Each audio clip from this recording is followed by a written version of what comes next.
My name is Florence. I am 24 years old. I am from Scotland, and I work as an air hostess for Qatar Air. I loved this job from the first day. I liked the bright lights in the airport. I liked meeting new people. I liked the feeling when the plane left the ground. My heart felt light. My mind felt free. I felt proud each time I put on my uniform. I felt like I was going somewhere big in life. I also needed this job because I wanted to support my family. I wanted a good future for my husband and my child. But my life was not easy. I traveled day and night. Some days I woke up in one country and fell asleep in another. My body felt tired. My eyes felt heavy. Sometimes I looked at my face in the hotel mirror and felt that I did not know this woman anymore. She looked strong, but she also looked lost. She looked like someone who wanted two things at the same time. She wanted to fly, but she also wanted to stay on the ground. I had one child at home. His name is Adam. He was only 3 years old. He had soft blonde hair and warm blue eyes. When he smiled, it felt like the sun filled the whole room. My husband, Mark, took care of him when I traveled. Mark was a quiet man, kind and patient. He worked from home so he could spend more time with our son. He never complained about my job. He said he understood. He said he was proud of me.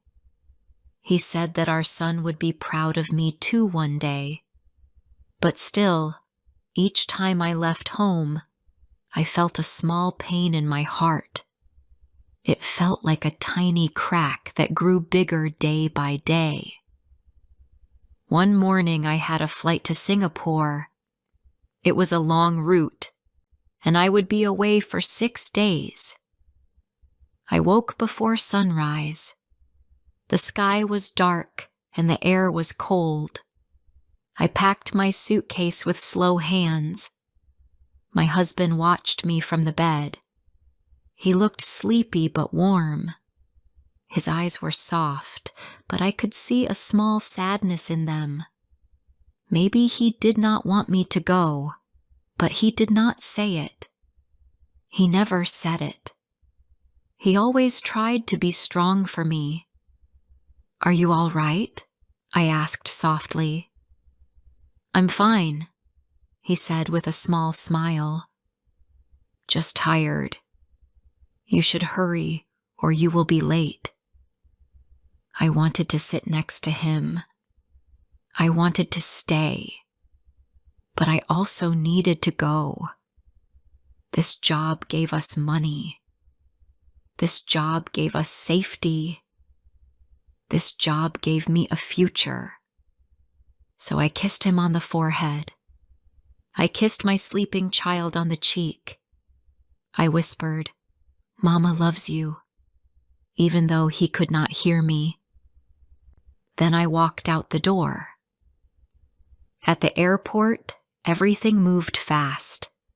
People rushed in all directions. Bags rolled across the floor. Announcements echoed through the walls. I was used to this noise. It felt like a second home. I put on my bright smile as I greeted passengers.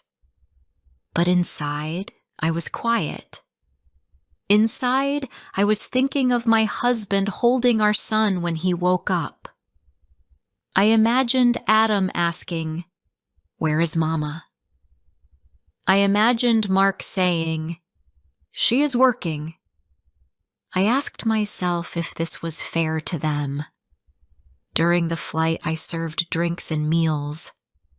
I answered questions. I showed smiles, but they did not reach my heart.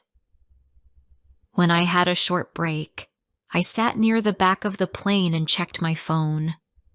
There was a picture from Mark. It showed Adam eating breakfast with a big smile. My heart warmed.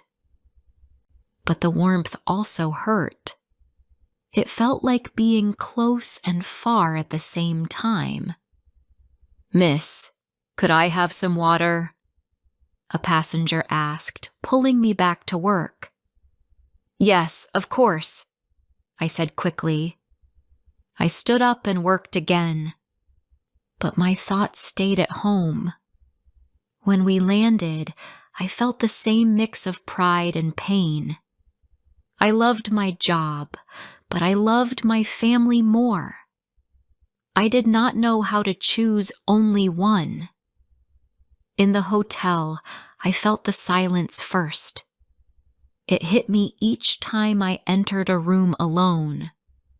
The room looked clean and bright, but it did not feel warm. I missed the sound of my child's laughter. I missed the smell of breakfast in the morning. I missed my husband saying, "Welcome home." I sat on the bed and opened a video call. My husband answered. I saw his face and my son's small head resting on his shoulder. "Mama," Adam said, waving his little hand. His voice was sweet and full of joy. It made my eyes warm with tears. "Hello, my love," I said with a smile. "Are you being a good boy?" He nodded fast and pointed at the food on the table. "I ate pancakes." "That's great." I laughed softly. My husband looked tired but happy. "We are fine. Don't worry. Just focus on your work. We will be here when you come back." His words were kind, but something inside me felt heavy. I did not want him to think I cared less. I wanted him to know that I missed him. I wanted him to know that I feared something. I feared waking up one day and seeing that we were growing apart. I feared that he would get tired of waiting. I feared that he might find comfort somewhere else, even though he never gave me a reason to doubt him. The fear came from me, from my own heart, from my own guilt. After the call, I lay on the bed and stared at the ceiling. I listened to the hum of the air conditioner. I closed my eyes. In my mind, I saw my son running in the park. I saw my husband lifting him up. I felt like a stranger in my own life. I was part of two worlds, but I could not stand fully in either one. The next day I woke early. I had another long flight. I felt the same mix of joy and sadness. I worked well. I smiled. I helped people. But each time I had a moment to breathe, my mind went back home. I checked my phone again and again. I waited for pictures. I waited for messages. Sometimes they came quickly. Sometimes they came late. When they came late, a fear grew in me. I asked myself, is he busy? Is he tired? Is he pulling away? Then I told myself, stop thinking like that. He loves you. But the thought came back each time I felt alone. One night after a long flight, I came back to my room, opened my suitcase, and felt like crying. The room looked small and cold. I missed my child so much that my chest hurt. I picked up my phone and called home. Mark answered. He looked tired. "Are you okay?" he asked. "I think I am just tired," I said. You work very hard, he said. Maybe too hard. His words stayed in my mind. Maybe too hard. I did not want to hear that. I did not want him to think I cared more about work than family, but in a way, I was afraid he was right. After the call, I sat alone. I looked out the window at the distant city lights. They looked beautiful, but they also looked far away. They did not feel like home. In that moment, I asked myself a question I had been avoiding. If I keep living like this, will I lose my family? The question scared me, but I could not ignore it. I felt like a rope pulled from two sides. I wanted to fly high in my job. I wanted to keep my family strong. But each day, the space between these two things grew wider. I still did not know what choice I would make. I still did not know what I would lose or what I would keep. All I knew was that my heart was tired from fighting itself, and my story was only beginning. Before I continue rest of the story, please like, subscribe, share, and tell me where you are listening from. Your support means a lot to me. Now let's continue. When I flew back home after 6 long days, I felt both excited and scared. I wanted to see my family, but I also felt guilty. I walked through the arrival gate with my suitcase. Many passengers hugged their families. Some children ran into their parents' arms. My heart felt tight as I looked around for Mark and Adam. Then I saw them. Adam ran toward me with a big smile. His small hands reached for me, and I lifted him up. His warm little face touched mine. It felt like the greatest gift in the world. "Mama, you came back," he said in a happy voice. "Yes, my love. Mama is here," I whispered. Mark walked slower behind him. He smiled, but it was a tired smile. I kissed his cheek. For a moment we stood close, and I felt safe. But then I felt something else too. It was a small distance, like a quiet space between us that did not exist before. I tried to ignore it. I wanted to pretend everything was the same as before. At home, I unpacked my suitcase and gave Adam a small toy plane I brought for him. He loved it and played on the floor with a loud laugh. Mark watched him and smiled. I wanted to talk to him, but I did not know where to start. I felt like a stranger in my own house. The rooms felt the same, but something inside me felt different. Later that night, after we put Adam to bed, I sat on the sofa with Mark. He looked at me with calm eyes. "You look tired," he said. "I am tired," I answered. "But I am happy to be home." He nodded slowly. "I know you love your job, but I miss you. And Adam misses you too."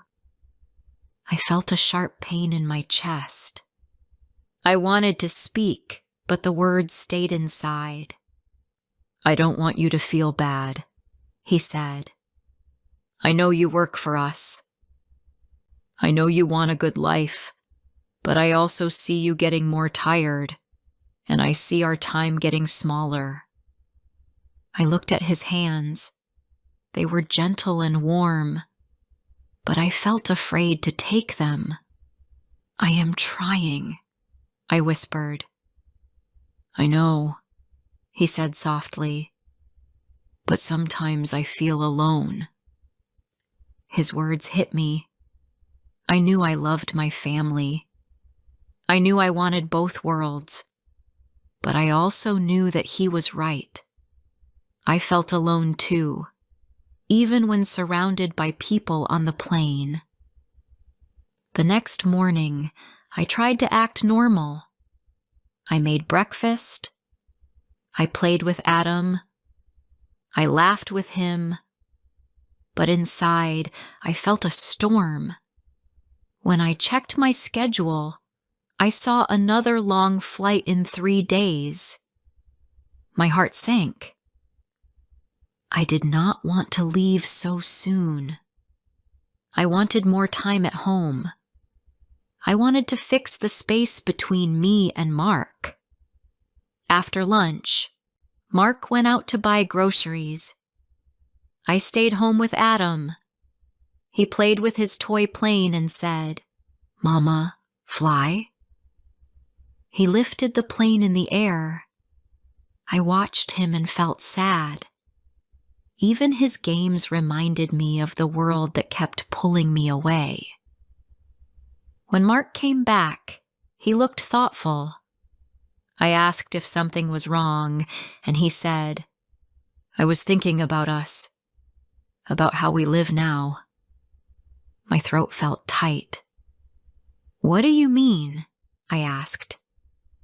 "I mean, I want to feel like a team again," he said. "I want us to live the same life, not 2 different lives." His words were simple, but they felt heavy. I did not know what to say. I loved my job. I loved my family. I did not want to choose. Choosing felt like losing a part of myself. That night we lay in bed, but we did not talk much. I listened to his breathing.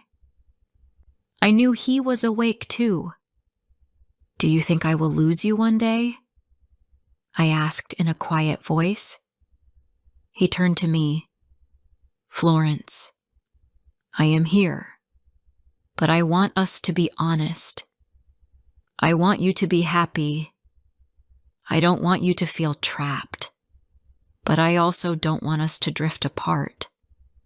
His words were gentle, not angry, but they made my eyes fill with tears. I turned away so he would not see.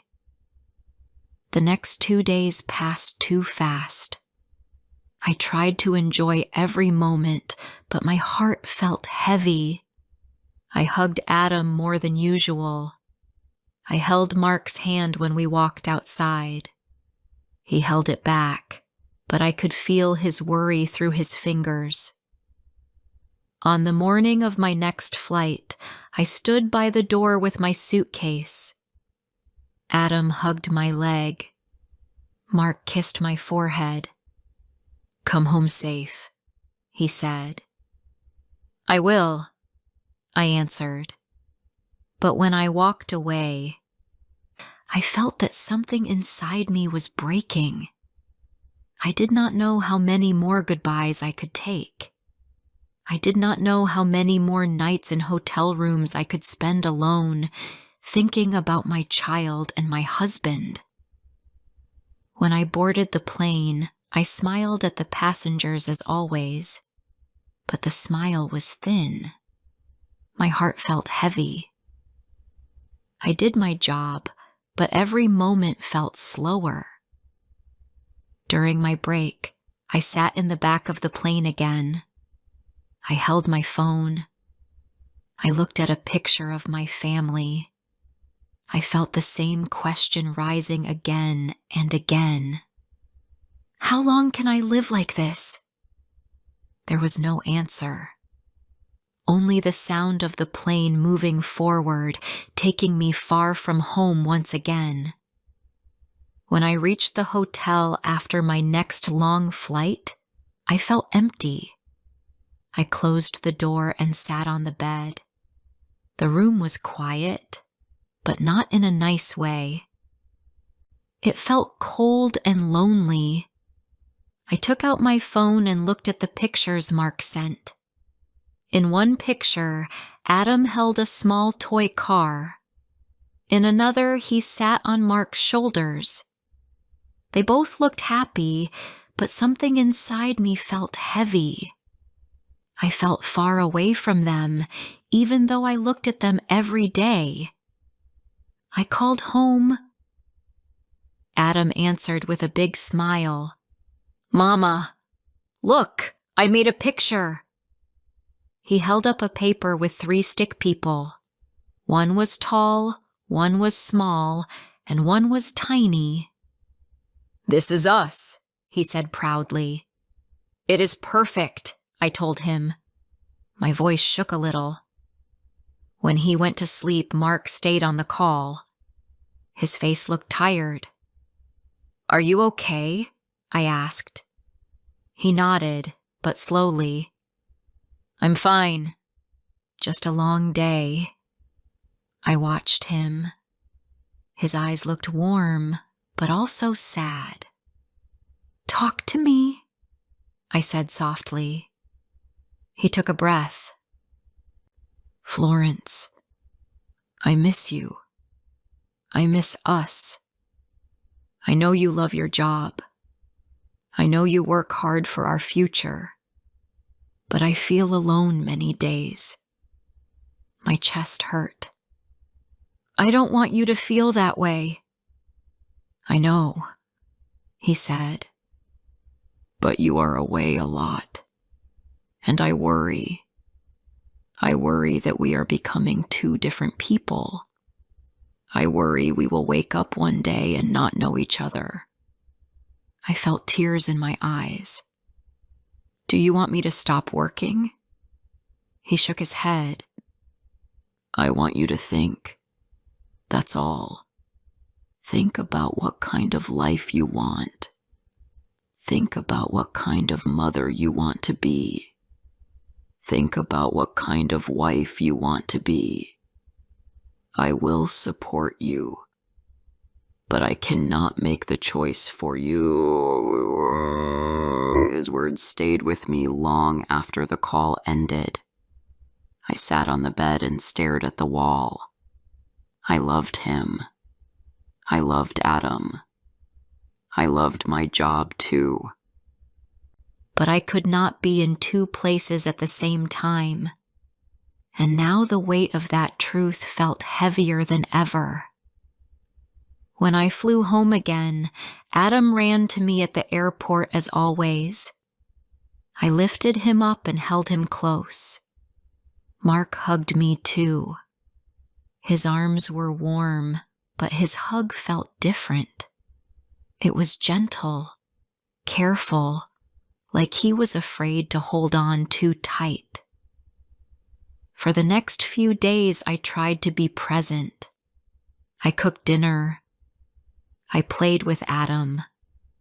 I sat with Mark and watched movies. These moments felt warm and real. But each time I opened my work schedule, I saw more long flights waiting for me. One night, after we put Adam to bed, Mark and I sat together in the living room. Neither of us talked for a while. The room felt quiet, but not peaceful. "I don't want to lose us," I said finally. "You won't," he answered. "But we need to make changes. Not for me only. For you too. I see how tired you are." He was right. I did feel tired. Not only in my body, but in my heart. I wanted to keep flying. I also wanted to be home. I wanted everything, but I could not reach both sides at the same time. "I don't know what to do," I whispered. "You don't have to decide today," he said. "Just think. Think with your heart, not only with fear." That night, I lay awake for a long time. I listened to both of them breathing in their sleep. My family was right here, close and warm. But I also knew that soon I would pack my suitcase again. I would close the door. I would walk away. And every time I walked away, something inside me felt weaker. In the morning, when I looked at my uniform, I felt two feelings at once. Pride and pain. I wanted to stay home. I wanted to fly. I wanted both. And that was the hardest part. Before I left for my next flight, Mark kissed my forehead. "We will find a way," he said softly. I hoped he was right, but I also knew the truth. My life was still busy. My heart was still pulled in two directions, and I still did not have an answer. My story did not end with a clear choice. I did not decide that night. I still fly. I still come home. I still stand between the sky and my family. And every time I close the door with my suitcase in my hand, I ask the same quiet question. Can I really have both? I do not know yet. But I am still here, walking this road step by step in my busy life. Thank you for listening to this story. If you enjoyed this story, please like the video and subscribe to English Medium Stories. Stay with us for more classic stories in easy English. My name is Emily. I am 24 years old. For many years, I did not feel good about myself. I finished school, but I did not go to college. I looked for a job, but most places said no. I stayed at home for a long time. Some people said I was lazy, but I was not. I just did not know where to begin. One day, my brother told me about a job. His friend worked at an office. The company needed an assistant. I did not know much about computers. I was scared to try, but my brother told me, "Just go. Do your best." So I went for the interview. The office was quiet and clean. The people looked busy. I waited in the hall. After a few minutes, a man came out. He was tall and wore glasses. He looked kind. "Hello," he said. "I'm David. Please come in." I followed him into a small room. He looked at my paper. It was short. I only had one job before. It was at a food shop, but I left after 2 months. I thought he would say no, but he just smiled and asked, "Are you ready to learn?" I said yes. My hands were cold, and I was shaking a little. "You can start next Monday," he said. I was shocked. I asked, "Really?" He laughed and said, "Yes. We all start somewhere." My first day at the job was not easy. I did not understand many things. I forgot names. I made some small mistakes. My hands moved too slow. I was too shy to ask for help. At lunch, I sat alone at my desk. I thought I would not last 1 week. But Mr. David was different. He walked past my desk and said, "You are doing fine. It takes time." I looked up at him. No one had said those words to me before. Not at school. Not at home. After 2 weeks, he gave me a small task. I had to check a list on the computer. I did not know how to do it. I made a mistake and changed the wrong line. I wanted to cry.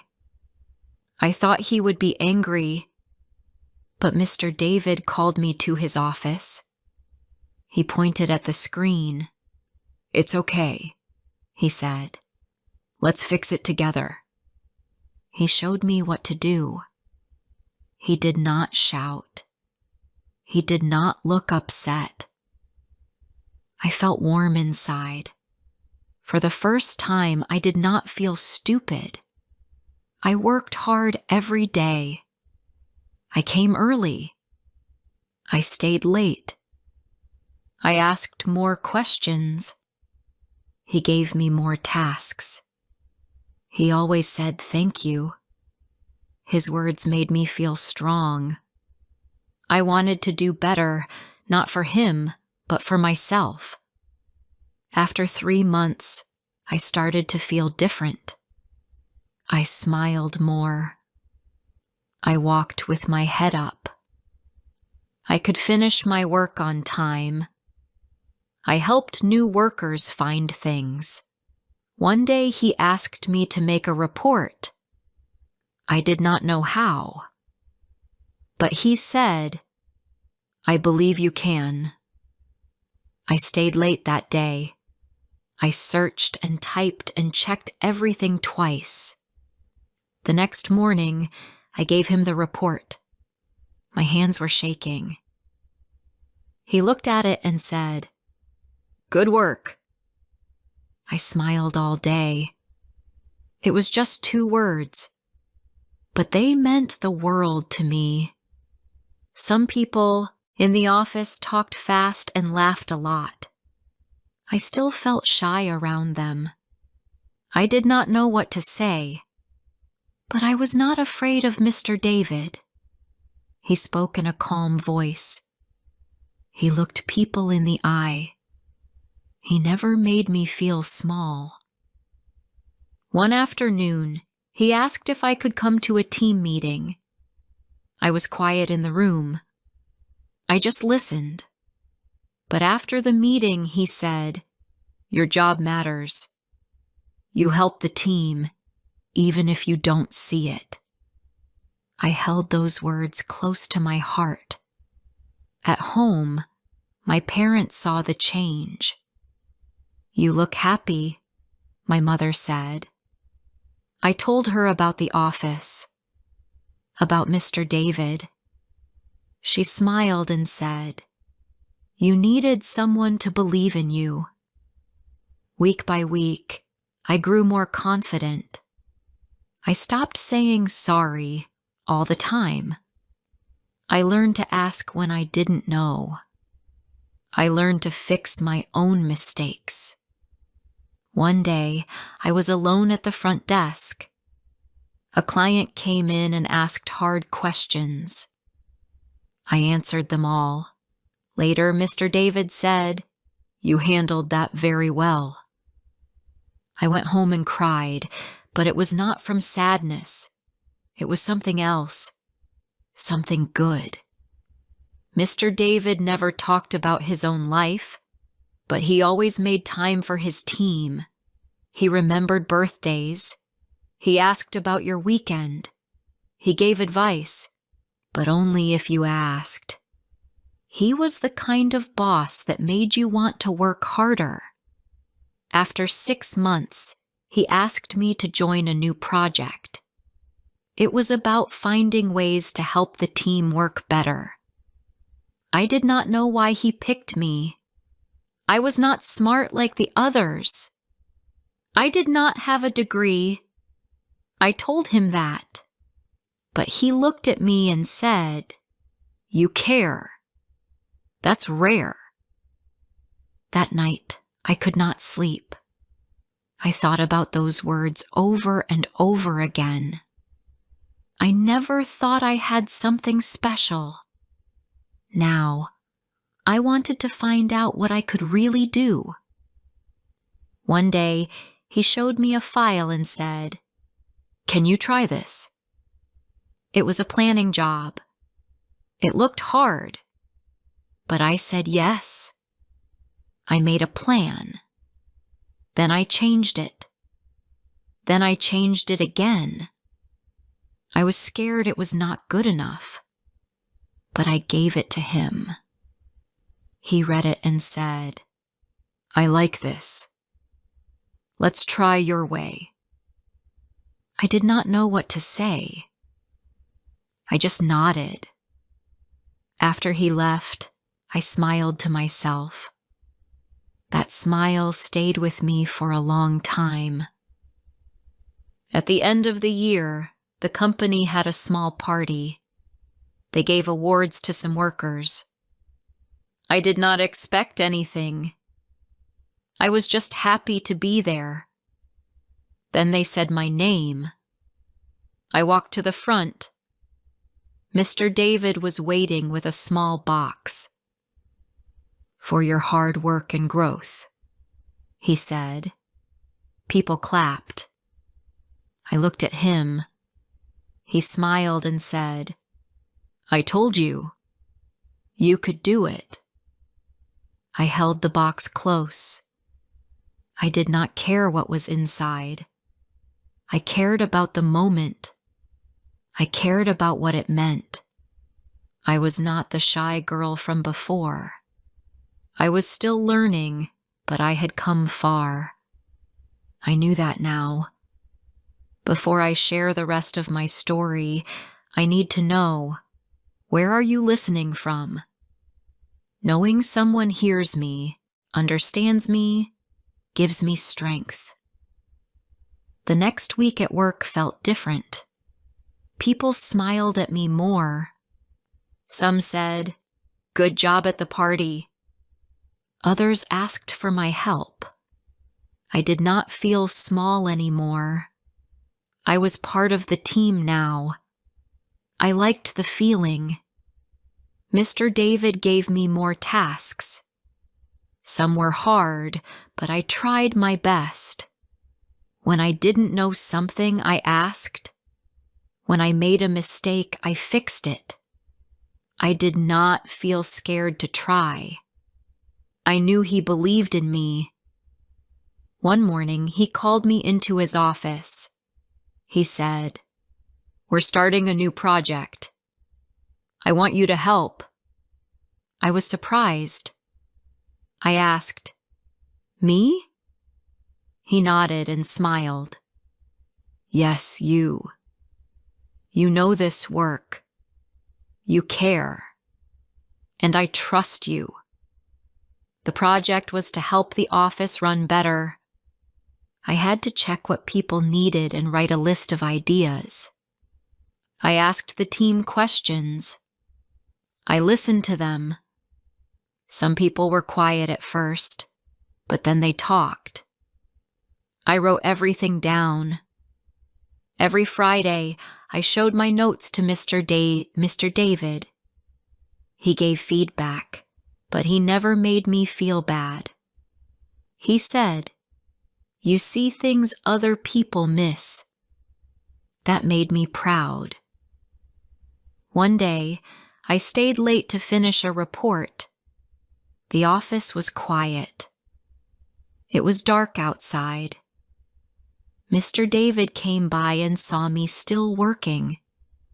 "You should go home," he said. I smiled and said, "Almost done." He looked at the paper and said, "You've come far, Emily. I'm proud of you." No one had said that to me before. Not like that. Not in a real way. The next week, he asked me to help train a new worker. Her name was Anna. She was shy, like I used to be. She sat at her desk and didn't talk much. I remembered how that felt. I walked over and said, "Hi, I'm Emily.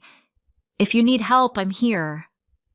She smiled a little and said, "Thank you." I showed her how to do small tasks. I told her it was okay to make mistakes. I made a lot, I said. She laughed. We started to talk more. She asked questions. I helped her when she felt lost. She said, "You're kind." That made me happy. I told Mr. David that Anna was doing well. He said, "She's lucky to have you." I felt proud again. Later that month, something changed in the office. Mr. David looked tired. He worked long hours. He smiled less. One day I asked, "Are you okay?" He said, "Just busy." But I could see it in his eyes. Something was not right. A few days later, he was not at his desk. His door was closed. I heard from another team member that he had to take a short break. "Just a few days," they said. "He's fine." Without him, the office felt strange. People worked, but the mood was different. I missed his calm voice and his quiet support. I missed his small reminders like, "You're doing great," or "Thank you for that." During the team meeting, someone asked, "Who will lead the project now?" My heart beat faster. I waited to hear a name. Then the manager said, "Emily can take care of it until Mr. David returns." I was shocked. Me? Lead the project? I looked around. People were watching me. Some smiled. Some just waited. I took a deep breath and said, "Okay, I'll do my best." That night, I could not sleep. I walked around my room. I looked at the files again and again. I was scared. What if I failed? What if I made a big mistake? But then I thought about Mr. David. I thought about his words. "You care." That's rare. I held on to that. The next day, I came early. I made a plan. I wrote a list of goals. I sent messages to the team. I tried to speak clearly. I checked on Anna too. She said, "You're good at this." I worked hard all week. I stayed calm, even when things went wrong. When someone was upset, I listened. When a file was missing, I helped find it. I was tired, but I was also proud. I was not perfect, but I was strong now. One day, Mr. David came back. He walked in during the afternoon. He looked better. He smiled when he saw me.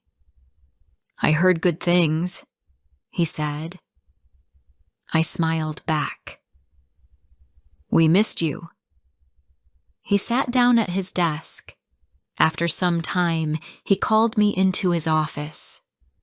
He said, "Thank you for leading the team." I said, "It was not easy." He nodded and said, "But you did it." Then he said something I will never forget. "You are not the same person who came in on the first day. You've grown. And now, others look up to you." I did not know what to say. My eyes felt warm. I looked down and said, "It's because you gave me a chance." He said, "You took the chance. That's the part that matters." The next week, something even bigger happened. The company was opening a new department. They needed someone to help manage the team. Mr. David called me to his office again. He said, "I want you to be part of it." I was quiet for a moment. "Do you think I can do it?" I asked. He looked at me and said, "I know you can." That night, I told my parents. My mother hugged me and said, "I'm proud of you." My father said, "You earned it." At work, I packed my things and moved to the new room. It felt strange at first, but I was ready. I sat at my new desk and took a deep breath. Anna came by and said, "Good luck." I smiled and said, "Thank you." Later, Mr. David walked past. He stopped at the door and said, "You'll do great here." I looked at him and said, "Because you believed in me." He smiled and said, "Now it's your turn to believe in others." I knew he was right. My life had changed, but it did not happen by magic. It happened because one person gave me trust, and I took that trust and grew from it. The new team started small. We had just 5 people. Some were older than me.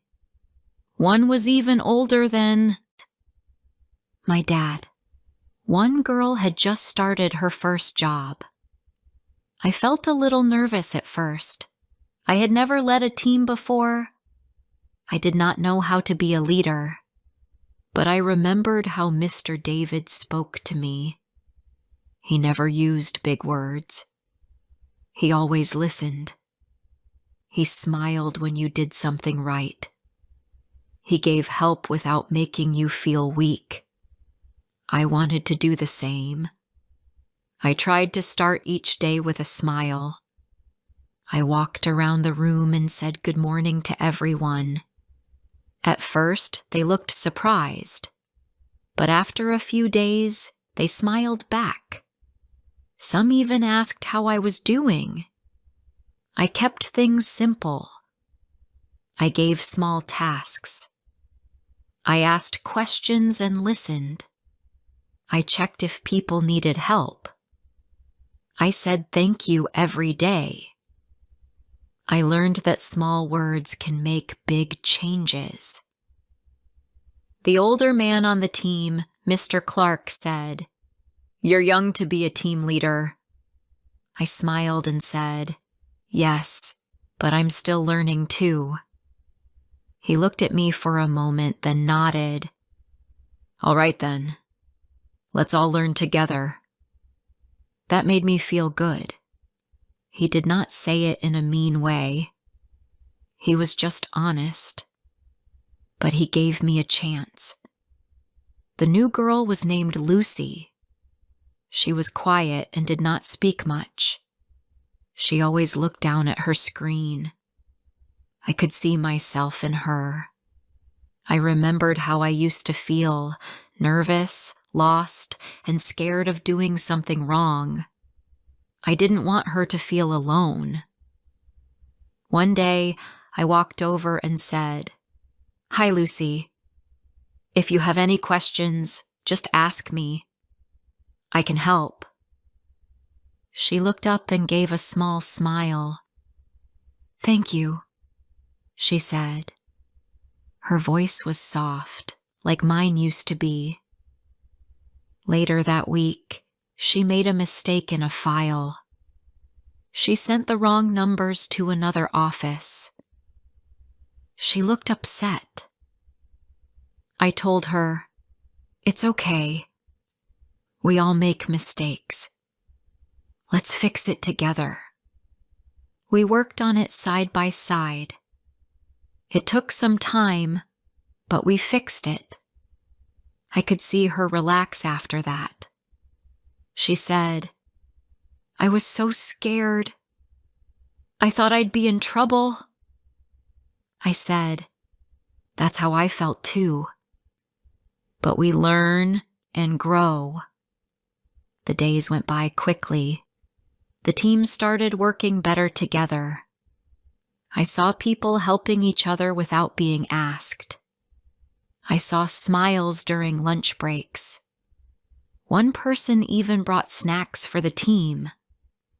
I felt proud. I was not just doing the work.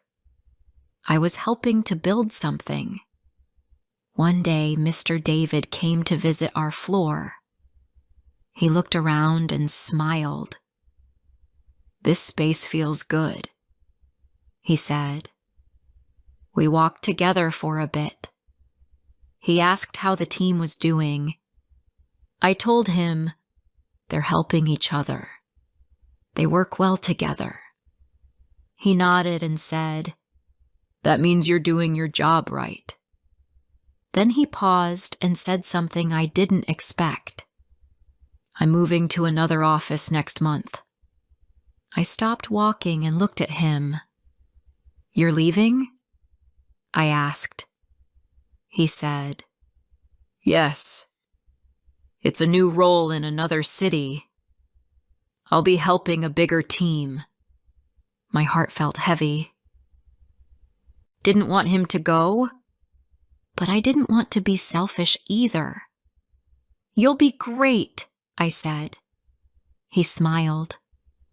"And so will you. You don't need me here anymore. You've grown into a leader." I wanted to say something, but the words didn't come, so I just nodded. The next few weeks went by fast. Mr. David helped train his replacement. Her name was Sarah. She was kind and smart. She asked lots of questions and wrote notes in a small book. She came to see our team often. I liked her. On Mr. David's last day, we had a small lunch in the break room. Someone brought cake. We all gave him a card. It was full of thank you messages. When it was my turn to speak, I stood up and said, "You helped me grow. You believed in me when no one else did. I'll never forget that." His eyes looked warm, and he smiled. "That means more than you know," he said. After lunch, he walked over and said goodbye. "Keep going, Emily," he said. "You have what it takes." Then he was gone. That evening, I sat at my desk. The room was quiet. I looked at the space he used to stand in. I missed him already, but I was not scared. I felt strong. I knew I could do this. In the next few months, I worked harder than ever. I helped train more new workers. I gave small talks during meetings. I started to share ideas with Sarah, and she listened. She trusted me, just like Mr. David did. Anna was now one of our best team members. One day she stayed after work and said, "I want to grow like you did." I looked at her and smiled. "You will. Just keep trying." I gave her a small task with more responsibility. She did great. Lucy also changed. She asked more questions and even helped others. I watched her teach a new worker how to use the printer. I felt proud. At home, my parents were happy too. My mother said, "You laugh more now." My father said, "You're not that quiet girl anymore." I told them, "Work has changed me." But I knew the truth. It was not just work. It was trust. It was Mr. David. Sometimes I sent him updates by email. "Lucy is doing well," I wrote once. "Anna is ready for more work." He always replied with short but kind words. Proud of you, he said. Keep leading.